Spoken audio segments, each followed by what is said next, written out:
नमस्कार, good luck today में आप सभी का बहुत बहुत स्वागत है। मैं हूं आपके साथ अदिति और हमेशा की तरह हमारे साथ पंडित शैलेंद्र पांडे जी स्टूडियो में मौजूद हैं। पंडित जी, आपका भी बहुत बहुत स्वागत है। नमस्कार। तो आज प्रोग्राम में बात होगी कामदा एकादशी की। क्या है कामदा एकादशी का महत्व? पाप नाश के लिए और अपनी तमाम मनोकामनाओं की पूर्ति के चैत्र मास की कामदा एकादशी का विशेष महत्व क्या होता है, ये और जानेंगे, इस बारे में और जानेंगे पंडित जी से। और इस दिन किस प्रकार पूजा उपासना करनी चाहिए ये भी समझेंगे। संतान की कामना के लिए इस दिन क्या करना होता है, सब कुछ जानेंगे। लेकिन पहले पंडित जी से जान लेते हैं आज का गुड लक मंत्र।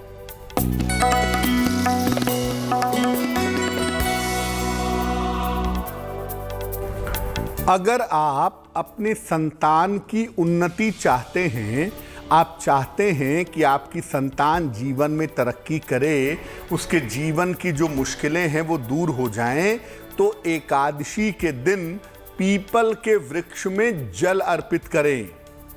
एकादशी के दिन सुबह के समय बेहतर होगा, अर्ली मॉर्निंग 1 लोटा जल लेकर के जाएं, पीपल के जड़ में चढ़ाएं और संतान की उन्नति के लिए प्रार्थना करें।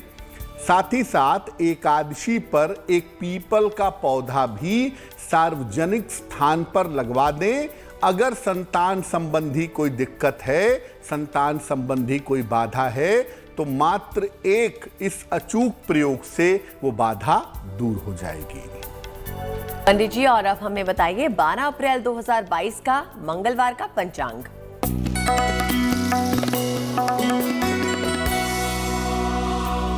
दिनांक 12 अप्रैल 2022, दिन मंगलवार, तिथि है चैत्र शुक्ल पक्ष की एकादशी तिथि, नक्षत्र है अश्लेषा नक्षत्र, सुबह के 8:35 तक।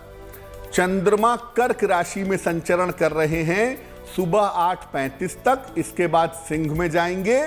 राहु काल का समय दोपहर के 3 बजे से लगभग 4:30 तक। उत्तर दिशा की तरफ यात्रा करने की मनाही है, लेकिन अगर यात्रा करना जरूरी है, मजबूरी है, तो जरा सा गुड़ खाकर और भगवान का स्मरण करके यात्रा करेंगे तो मुश्किल से बचे रहेंगे। जाना हमने पंडित जी से आज का गुड लक और पंचांग। अब आगे बढ़ेंगे और जानेंगे कि क्या है कामदा एकादशी का महत्व। बताइए पंडित जी।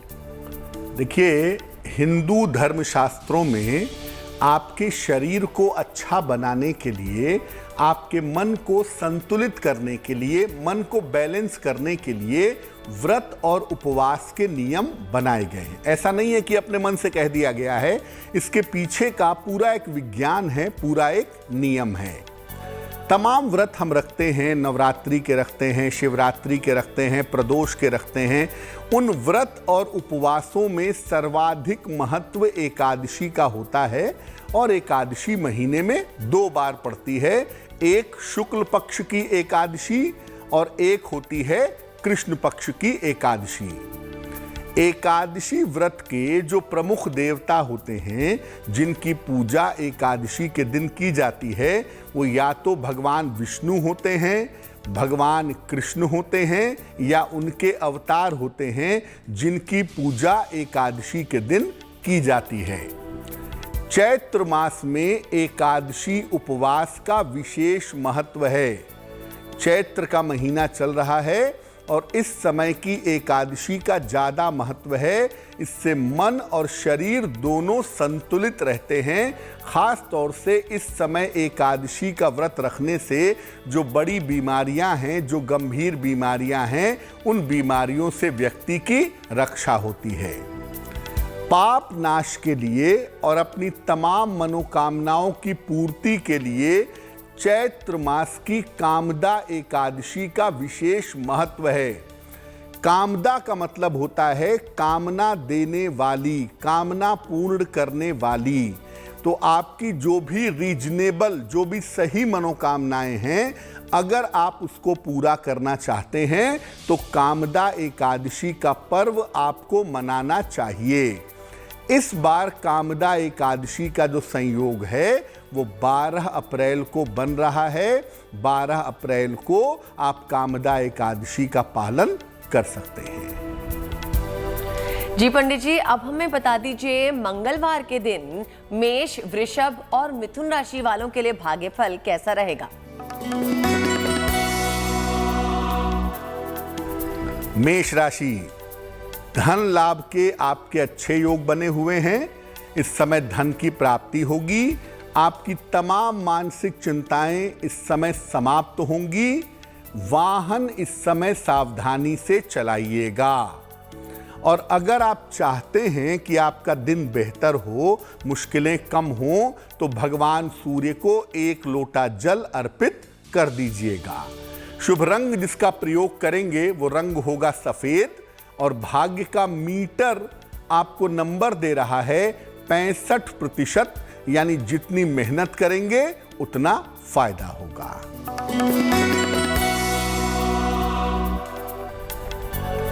वृषभ राशि, वाद विवाद से आपको बचाव करना चाहिए। इस समय यात्राओं में सावधानी बनाए रखें। धन की स्थिति आपकी कुल मिलाकर ठीक रहेगी। 1 लोटा जल अगर भगवान शिव को आप चढ़ाते हैं तो आपके लिए बहुत सुंदर होगा, दिन बेहतर होगा। शुभ रंग होगा लाल। और भाग्य का मीटर आपको नंबर दे रहा है 70%, यानी मध्यम भाग्य आपके साथ बना हुआ है।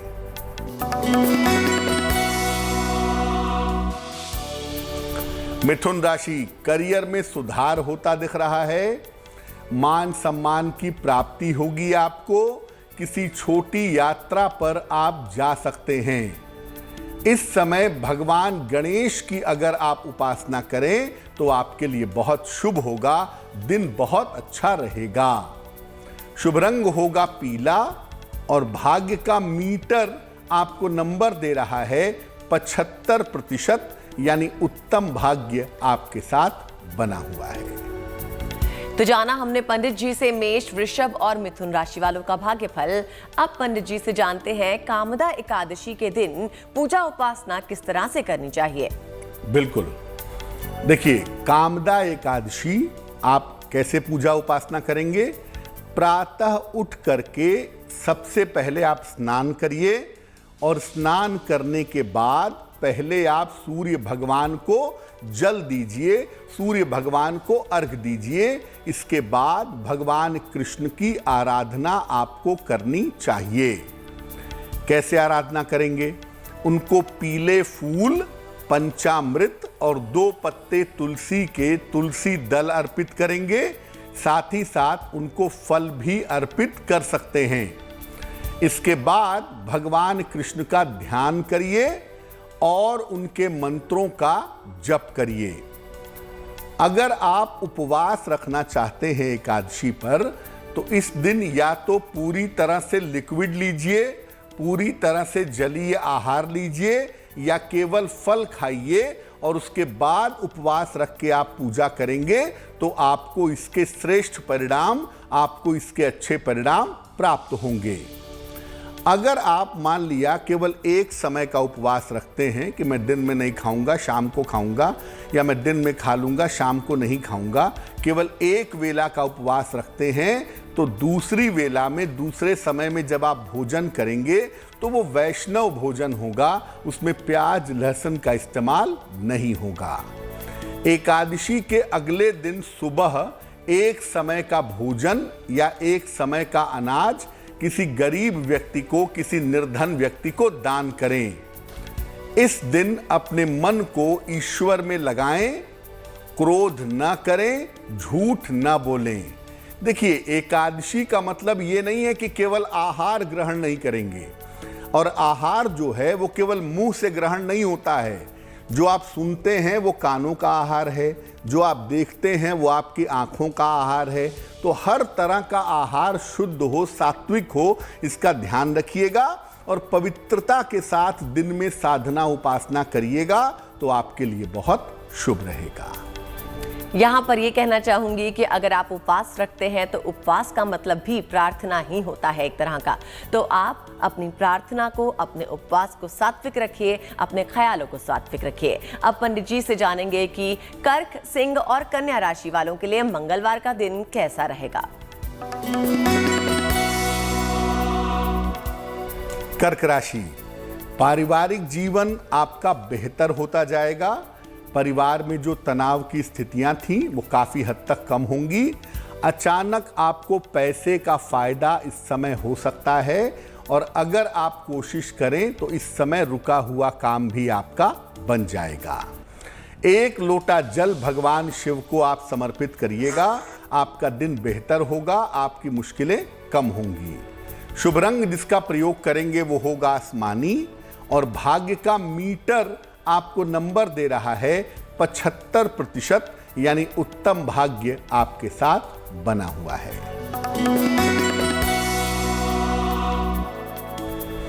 सिंह राशि, स्वास्थ्य का ध्यान अपने बनाए रखिए।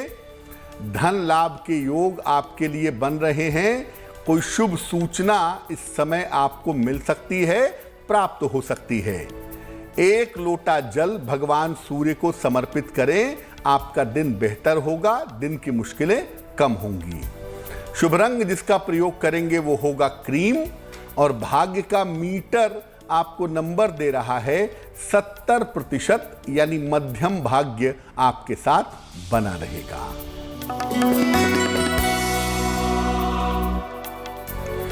कन्या राशि, धन लाभ के योग आपके लिए बन रहे हैं। संतान पक्ष की आपके लिए उन्नति होगी, लेकिन इस समय खान पान में सावधानी रखिएगा क्योंकि आपका डाइजेशन, आपका पेट बिगड़ सकता है।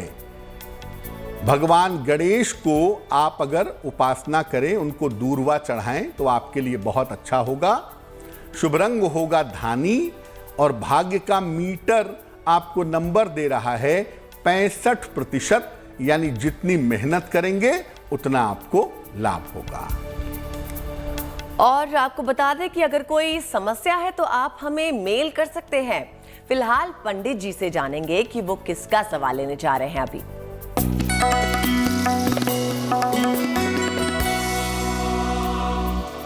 हमें मेल लिखा है राजेश प्रसाद जी ने, दिल्ली से लिखते हैं। ये अपने भाई के बारे में जानना चाहते हैं और भाई का नाम है गुलशन प्रसाद। भाई की जन्म तारीख है 1 अगस्त 1982। जन्म का समय है दोपहर में 3:10। जन्म स्थान है दिल्ली। तो ये पूछ रहे हैं कि भाई की बहुत ज़्यादा उम्र हो गई है, भाई का विवाह कब होगा, भाई के विवाह के योग कब बनते हैं। राजेश जी, आपके भाई साहब की कुंडली बनती है वृश्चिक लग्न की और इनकी राशि बनती है धनु। महादशा मंगल की और अंतरदशा भी मंगल की चल रही है अगस्त 2022 तक। अप्रैल 2022 से सितंबर 2023 तक आपके भाई साहब की राहु की दशा चलेगी और इस समय में आपके भाई साहब के विवाह होने के योग जरूर बनते हैं। राहु की दशा में विवाह होने की संभावना इनकी प्रबल है, पहली बात। दूसरी बात यह है कि विवाह में जो ग्रह बाधा उत्पन्न कर रहा है वो शुक्र है और शुक्र के कमजोर होने की वजह से बाधा आ रही है। हालांकि विवाह इनका अवश्य ही होगा। आप इनको एक ओपल बनवा के पहना दें, लगभग 10-12 रत्ती का ओपल चांदी की अंगूठी में, दाहिने हाथ की तर्जनी उंगली में। शुक्रवार की शाम को ओपल पहनाने से लाभ होगा। साथ ही साथ आप अपने भाई साहब को बोलिए कि वो रोज सुबह 108 बार ओम रांग राहवे नमः, ओम रांग राहवे नमः राहु के मंत्र का नित्य प्रातः 108 बार जप करें तो इनके लिए शुभ रहेगा। जी, पंडित जी के द्वारा बताए गए उपाय का पालन कीजिए, आपकी मुश्किलें जरूर कम होंगी। अब जानेंगे पंडित जी से कि संतान की कामना के लिए इस दिन को खास करके क्या करना चाहिए। जैसा आपको पहले बताया कि कामदा एकादशी जो है वो आपकी किसी भी तरह की जेन्युइन कामनाओं को, वास्तविक कामनाओं को पूरा कर सकती है। कैसे करेगी? पति और पत्नी संयुक्त रूप से एक साथ भगवान कृष्ण की उपासना करें, उन्हें पीला फल और पीले फूल अर्पित करें, एक साथ संतान गोपाल मंत्र का कम से कम 11 माला जप करें। या तो पति बोल बोल कर जपें और पत्नी सुन लें, या पत्नी बोल बोल कर जपें और पति सुन लें। मंत्र है ओम देवकी सुत गोविंद वासुदेव जगतपते देहि में तनयम कृष्ण त्वामहम शरणम गता। ये मंत्र है संतान गोपाल मंत्र। इसका जप करें, संतान प्राप्ति की प्रार्थना करें और प्रार्थना करने के बाद भगवान कृष्ण को जो पीला फल आपने अर्पित किया था, पीली मिठाई आपने अर्पित की थी, इसको पति पत्नी प्रसाद के रूप में ग्रहण करें। संतान की प्राप्ति उनको सरलता से, आसानी से हो जाएगी। बहुत खूब पंडित जी। अब हमें बता दीजिए कि तुला, वृश्चिक और धनु राशि वालों के लिए मंगलवार का दिन कैसा होगा।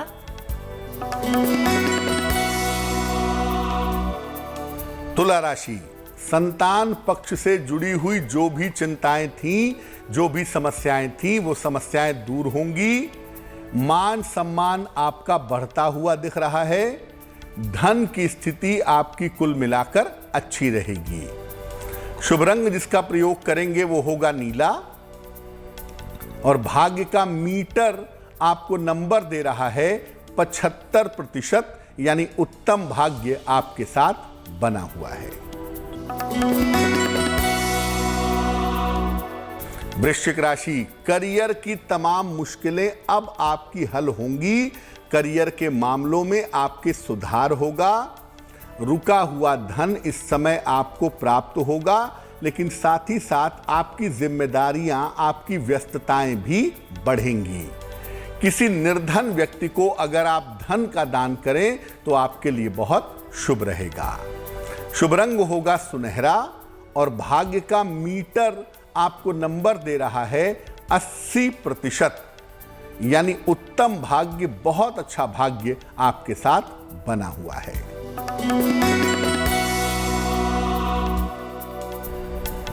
धनु राशि, करियर के मामले में आपको बड़ी सफलता मिलेगी। किसी प्रियजन से आपकी भेंट होगी। रिश्तों का ध्यान इस समय बनाए रखें। भगवान सूर्य को 1 लोटा जल अगर आप अर्पित कर दें तो आपका दिन और भी शुभ होगा।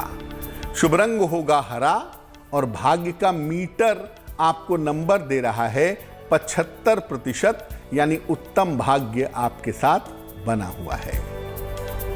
जी पंडित जी, अब आपसे जानना चाहेंगे कि कामदा एकादशी के दिन आर्थिक लाभ के लिए क्या करना चाहिए। बिल्कुल, देखिए मैं आपको फिर बता दूं कि कामदा का मतलब होता है कामनाओं को देने वाली, कामनाओं को पूर्ण करने वाली। तो जैसी भी आपकी मनोकामना है, कामदा एकादशी पर पूजा उपासना करके, विशेषकर भगवान कृष्ण की पूजा करके आप अपनी मनोकामनाओं को निश्चित रूप से पूरा कर सकते हैं। आर्थिक लाभ के लिए क्या करेंगे कि आपको पैसा रुपया मिले, फाइनेंशियल फायदा हो। कामदा एकादशी वाले दिन भगवान कृष्ण को पीले फूलों की माला चढ़ाइए। पीले गेंदे के फूल की माला बनवा करके भगवान कृष्ण को चढ़ाइएगा। इसके बाद ओम ह्रीं श्रीं लक्ष्मी वासुदेवाय नमः, ओम ह्रीं श्रीं लक्ष्मी वासुदेवाय नमः, इस मंत्र का कम से कम 11 माला एकादशी पर जप करिएगा। आर्थिक लाभ की प्रार्थना करिएगा। निश्चित रूप से आपको पैसे का फायदा होना शुरू हो जाएगा। और ये प्रयोग साल में एक बार जरूर करिएगा।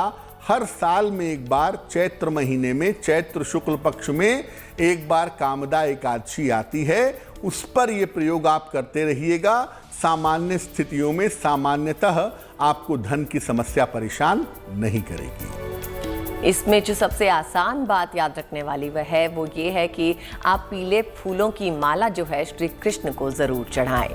अब पंडित जी हमें ये भी बताइए कि पाप नाश के लिए क्या उपाय करना चाहिए। कोई भी व्यक्ति हो दुनिया में, कितना भी अच्छा हो, प्रयास अच्छेपन का करता हो, लेकिन गलतियां, पाप, अपराध हो जाते हैं। मानव का स्वभाव है, उससे घबराइए नहीं, क्योंकि आपके सर पर जितना पाप का बोझ है, हमारे सर पे, मेरे सर पे जितना पाप का बोझ है, वो हम इस जन्म में कभी समाप्त नहीं कर सकते। कई जन्म लेंगे तो भी कर्म का बंधन नहीं खत्म होगा। इसीलिए भगवान अपने भक्तों के पाप धीरे से चुरा लेते हैं, ले लेते हैं, ताकि भक्त उनका मुक्त होकर आगे बढ़ सके। और जब भगवान उनके पाप हरण करते हैं तो भगवान को कहते हैं हरि, हरति पापम इत्यर्थे हरि। जो आपके पापों को चुरा ले, जो आपके पापों का हरण कर ले, वो हरि है। और भगवान धीरे से अपने भक्तों के पाप के बोझ को कम कर देते हैं ताकि भक्त आगे जीवन में बढ़ सके। तो अगर गलतियां हुई हैं, अपराध हुए हैं, पाप हुए हैं, तो आप घबराइए नहीं। कभी ये मत सोचिए कि मैं पापी हूं। हमेशा ये सोचिए कि मैं ईश्वर की संतान हूं, मैं जीवन में आगे बढ़ूंगा। अब अगर पाप नाश के लिए प्रार्थना करना चाहते हैं तो भगवान कृष्ण को चंदन की एक माला समर्पित करिए। चंदन की लकड़ी की बनी हुई माला भगवान कृष्ण को पहनाइए, समर्पित करिए। इसके बाद एक मंत्र है, मंत्र देखिए स्क्रीन पर, मंत्र है क्लीं कृष्ण क्लीं, क्लीं कृष्ण क्लीं। इस मंत्र का 11 माला जप करिए। और अगर इस मंत्र का 11 माला जप नहीं कर पाते हैं तो भगवत गीता के 11वें अध्याय का पाठ करिए। इसके बाद प्रभु से प्रार्थना करिए कि आपके पापों को, आपके दोषों को वो क्षमा करें, आपको गले लगा लें और जीवन में आगे बढ़ा दें। जो माला आपने अर्पित की थी चंदन की, उसको अपने पास रखिएगा या स्वयं पहन लीजिएगा। पापों का प्रायश्चित होगा आपके और पाप वृत्ति से आपको छुटकारा मिलेगा। साथ ही साथ ये उपाय करने से आपके नाम में और आपके यश में वृद्धि होगी। लेकिन याद रखिए कि अगर आप चंदन या तुलसी की माला गले में पहनते हैं, अपने पास रखते हैं, तो आप मांस मदिरा का प्रयोग बिल्कुल मत करिएगा, वरना ये माला काम नहीं करेगी, आपको फायदा नहीं पहुंचा पाएगी। पंडित जी ये बताइए कि आम जीवन में भी कुछ सोचकर मांस मदिरा का सेवन ना करना एक अलग बात है, लेकिन आम जीवन में भी अगर मांस मदिरा का कोई सेवन करता है तो क्या उससे हमारे भाग्य पे असर पड़ता है? देखिए, एक बात तो ये है कि मांस और मदिरा हमारे सोच विचार पर असर डालती है। आहार जो है, जो हम खाते हैं, जो हम देखते हैं, जो हम सुनते हैं, ये हमारे मन पर, हमारी सोच पर असर डालती है। मांस जो निकाला जाता है वो हिंसा के द्वारा पैदा होता है, आपके मन में वायलेंस पैदा करेगा। और मदिरा जो है वो आपको उन्मत्त कर देगी, बेहोशी की तरफ ले जाएगी। इंसान तो वैसे ही बेहोश है, उसे कहाँ होश है कि उसे ईश्वर की तरफ चलना है। तो एक तो आप बेहोश हैं ही, ऊपर से बेहोशी के और रास्ते भी खोज रहे हैं। इसीलिए हमारे आचार्यों ने कहा कि भाई मांस का सेवन मत करो, आहार पर बुरा असर पड़ेगा और होश आपके और खराब ना हो जाए, चेतना और खराब ना हो जाए, इसलिए मदिरा का प्रयोग ना करो। इसका पाप पुण्य से कोई संबंध नहीं है। इसका संबंध ये है कि आप अगर ईश्वर के मार्ग पर आगे बढ़ना चाहते हैं, अगर आप आध्यात्मिक रास्ते पे आगे बढ़ना चाहते हैं, तो ये आहार ग्रहण करने से आप पूरे तन मन से मन को एकाग्र करके आगे नहीं बढ़ पाएंगे। जी पंडित जी, अब हमें बताइए कि 12 अप्रैल यानी मंगलवार का मकर, कुंभ और मीन का भाग्यफल कैसा है? मकर राशि, देखिए दूसरों के चक्कर में समय बर्बाद मत करिए, दूसरों के मामलों में मत पड़िए, विवाद बढ़ेगा। करियर में इस समय लापरवाही करना भी आपके लिए अच्छा नहीं है। हालांकि जीवन साथी का जो सहयोग आपको मिलेगा उससे आपको लाभ होगा। बेहतर होगा एक बार आप हनुमान चालीसा का पाठ कर लीजिएगा, आपके लिए शुभ रहेगा। शुभ रंग होगा आसमानी और भाग्य का मीटर आपको नंबर दे रहा है 65%, यानी जितनी मेहनत करेंगे उतना फायदा होगा।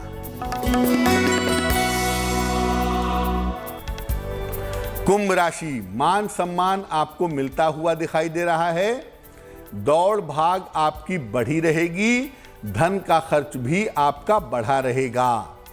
किसी निर्धन व्यक्ति को धन का अगर आप दान करें तो आपका दिन और भी ज्यादा सुंदर होगा। शुभ रंग होगा नारंगी और भाग्य का मीटर आपको नंबर दे रहा है 70%, यानी मध्यम भाग्य आपके साथ बना हुआ है।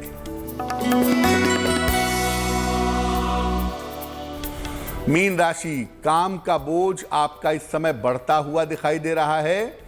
परिवार के मामलों में आपकी व्यस्तता तो रहेगी, लेकिन धन की स्थिति आपकी कुल मिलाकर ठीक रहेगी। भगवान शिव को 1 लोटा जल अगर आप अर्पित करेंगे तो आपकी मुश्किलें कम हो जाएंगी। शुभ रंग जिसका प्रयोग करेंगे वो होगा लाल और भाग्य का मीटर आपको नंबर दे रहा है 70%, यानी मध्यम भाग्य आपके साथ बना हुआ है। 12 अप्रैल का दिन मकर, कुंभ और मीन राशि वालों के लिए कैसा होगा, पंडित जी ने हमें बताया। अब आगे बढ़ते हैं और आपको बता दें कि अगर आप कुछ पूछना चाहते हैं तो हमें आप मेल कर सकते हैं। फिलहाल यहाँ पर पंडित जी एक दर्शक का सवाल ले रहे हैं।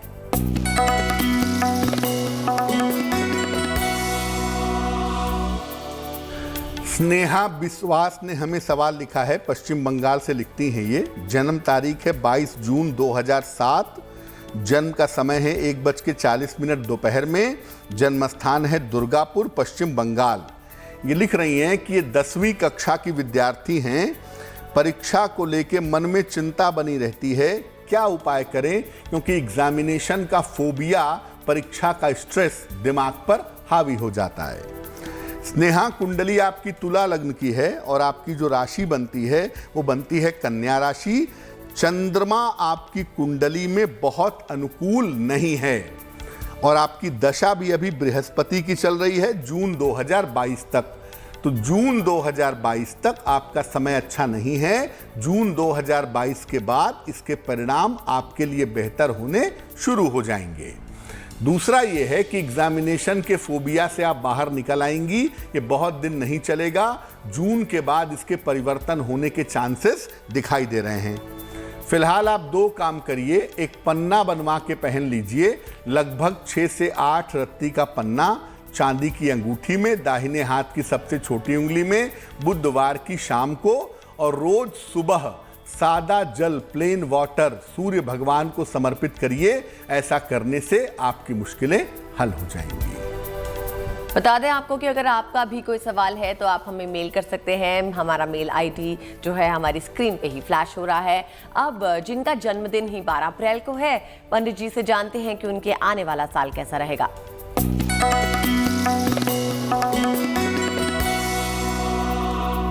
जिन लोगों का जन्मदिन 12 अप्रैल को है उन्हें हम सबकी तरफ से जन्मदिन की हार्दिक शुभकामनाएं।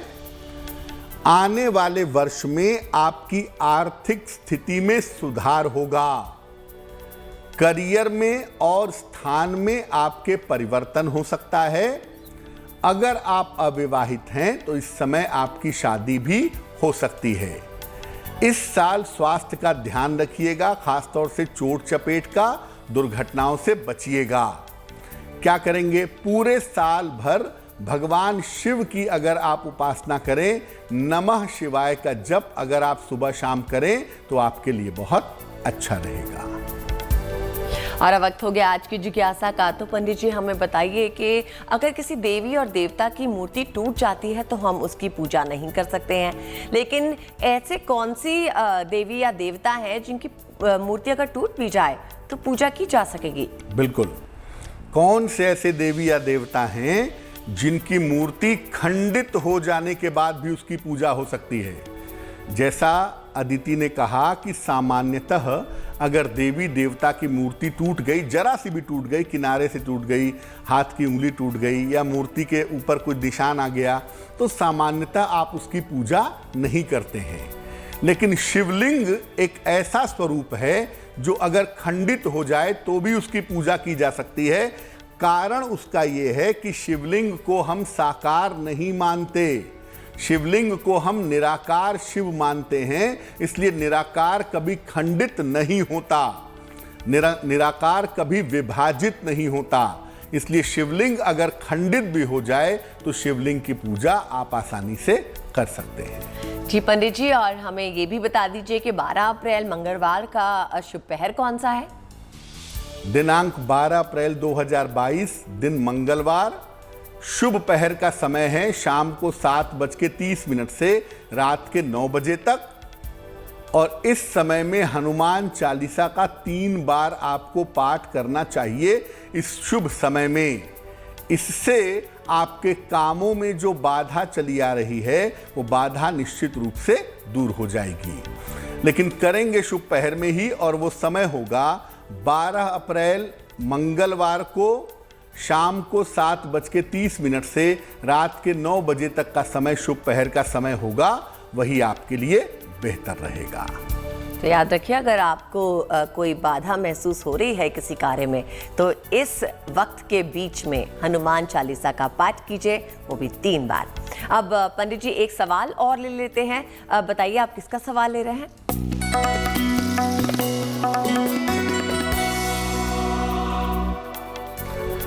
प्रदीप कुमार जी ने हमें हाथरस से मेल लिखा है। इनकी जन्म तारीख है 1 जुलाई 1979। जन्म का समय है 12:45 AM। जन्म स्थान है सादाबाद, हाथरस, उत्तर प्रदेश। प्रदीप जी लिख रहे हैं कि तमाम प्रयासों के बावजूद नौकरी नहीं मिल पा रही है। बेटे के जन्म का योग जीवन में है या नहीं है? धन की स्थिति कैसी रहेगी? प्रदीप जी, कुंडली आपकी मीन लग्न की है और आपकी राशि बनती है सिंह राशि। महादशा आपकी चल रही है राहु की और अंतरदशा चल रही है चंद्रमा की 14 जुलाई 2022 तक। तो पहले आपको यही बता दूं कि 14 जुलाई 2022 के पहले पहले आपकी नौकरी की व्यवस्था हो जाएगी। इस व्यवस्था में आपका स्थान परिवर्तन भी हो सकता है। दूसरी बात यह है कि देखिए, आपकी कुंडली में 2 संतान होने के योग बनते हैं। 2 ही संतान होंगे, ये बेटा होगा कि बेटी होगी, इन चक्करों में हम नहीं पड़ते और इसका समर्थन भी नहीं करते। 2 संतान होने के योग कुंडली में हैं। निश्चित रूप से आपको 2 संतान की प्राप्ति हो जाएगी। आप चिंता मत करिए, बच्चे आपके योग्य होंगे। धन की स्थिति कुंडली में अच्छी है। देखिए, राजयोग जब केंद्र या त्रिकोण में बनते हैं तो तुरंत इफेक्टिव होते हैं, तुरंत फायदा देते हैं। और धन योग या राजयोग जब अष्टम में, छठवें में, 12वें में बनते हैं तो ये धन देने में थोड़ी मुश्किलें पैदा करते हैं। देते तो हैं लेकिन मुश्किलों के बाद। तो आपकी कुंडली में जो धन योग है वो 6वें भाव में बना हुआ है, जो ये कह रहा है कि धन तो आएगा जीवन में, लेकिन कठिनाइयां सहने के बाद और मुश्किलों को हटाने के बाद। 14 जुलाई 2022 से जो आपकी दशा बदल रही है, यानी आपकी दशा मंगल की आ जाएगी, उस दशा में आपकी चीज़ें बेहतर होनी शुरू होंगी। यानी जुलाई के बाद इस बात की संभावना बनती है कि आपका करियर और आपकी आर्थिक स्थिति बेहतर हो जाएगी। क्या उपाय करना चाहिए? एक मोती बनवा के पहन लीजिए, लगभग 10-12 रत्ती की मोती चांदी की अंगूठी में। शुक्ल पक्ष के सोमवार की रात को मोती बनवा के पहन लीजिए। सुबह और शाम दोनों समय 1-1 बार शनि चालीसा का पाठ करिए, आपकी मुश्किलें हल होनी शुरू हो जाएंगी। उम्मीद करते हैं प्रदीप जी आपको आपके सवालों का जवाब मिल गया होगा। अब पंडित जी, मैं आपसे जानना चाहूंगी कि बहुत लोग आम तौर पे कहते हैं कि आप उपवास रखो या ना रखो, लेकिन एकादशी के दिन चावल ना खाओ। समझ नहीं आता कि इसके पीछे क्या कारण हो सकता है। अदिति, होता यह है कि चंद्रमा जो है वो मन पर सबसे ज्यादा गहरा असर डालता है, सबसे डीप असर डालता है। एकादशी से लेकर के पूर्णिमा तक या एकादशी से लेके अमावस्या तक, शुक्ल पक्ष में या कृष्ण पक्ष में, ये जो 4-5 दिन होते हैं, इन दिनों में चंद्रमा मन को बहुत ज़्यादा प्रभावित करता है, मन पे बहुत ज़्यादा गहरा असर डालता है। इसीलिए आप देखिए कि एकादशी से पूर्णिमा के बीच में हम एकादशी का व्रत रखते हैं चंद्रमा को बैलेंस करने के लिए, या प्रदोष का व्रत रखते हैं चंद्रमा को बैलेंस करने के लिए। तो अगर चंद्रमा आपका बिगड़ा हुआ है, चंद्रमा आपका निगेटिव है, तो एकादशी से पूर्णिमा या एकादशी से अमावस्या के बीच में आपको मानसिक रूप से दिक्कतें हो सकती हैं, मेंटली आप परेशान हो सकते हैं, या मन में ज़्यादातर निगेटिव विचार आ सकते हैं। इसीलिए एकादशी का व्रत करना चाहिए शुक्ल पक्ष में भी और कृष्ण पक्ष में भी, ताकि चंद्रमा की तरंगों का नकारात्मक असर आपके जीवन पर, शरीर पर ना पड़े। अब मान लिया आप बीमार हैं, आप उपवास नहीं रख पाते, आप व्रत नहीं रख पाते, तो ऐसी स्थिति में आप हल्का भोजन करिए, क्योंकि अगर आप भारी भोजन करेंगे तो शरीर का जो जल तत्व है, शरीर की जो ऊर्जा है, वो खाने को पचाने में खर्च होगी और सर में भारीपन, घबराहट, बेचैनी होना, तनाव का बढ़ना, ऐसा अनुभव हो सकता है। इसीलिए एकादशी के दिन वास्तव में भारी भोजन भी नहीं करना चाहिए। चावल चूंकि पचने में टाइम लेता है, चावल चूंकि भारी होता है, इसीलिए लोग कहते हैं कि एकादशी पर भैया भारी भोजन ग्रहण मत करिए, चावल ग्रहण मत करिए। उसका विज्ञान यही है कि अगर आप भारी भोजन ग्रहण करेंगे, चावल ग्रहण करेंगे, तो ये आपके मन के ऊपर निगेटिव असर डाल सकता है।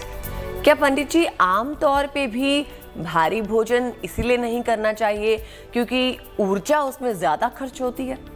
देखिए, बिल्कुल पहले के नियम ये हुआ करते थे, जो विद्वान थे, जो साधना करते थे या आध्यात्मिक जीवन में थे, वो सूर्यास्त के पहले भोजन कर लेते थे और सूर्यास्त के बाद कुछ नहीं खाते थे। जब तक आकाश में सूर्य है, आपको जो खाना है खाइए, भारी खाना है, हल्का खाना है खाइए, और वो खाते थे। सूर्यास्त के बाद शरीर की जो ऊर्जा है वो पूरी खाना पचाने में ही खर्च ना हो जाए, इसलिए सूर्यास्त के बाद ऐसे लोग भोजन नहीं करते थे। तो कहा यह जाता है कि अगर आपको साधना करनी है, ध्यान करना है, मंत्र जप करना है, तो कम से कम सूर्यास्त के बाद आप हल्का भोजन करिए, भारी भोजन मत करिए, तो आप अपने मन को ज़्यादा आसानी से कंट्रोल कर पाएंगे, ज़्यादा आसानी से एकाग्रता लगा पाएंगे। जी पंडित जी, बहुत खूब। अब पंडित जी हमारे दर्शकों को बता दीजिए आज का महा उपाय।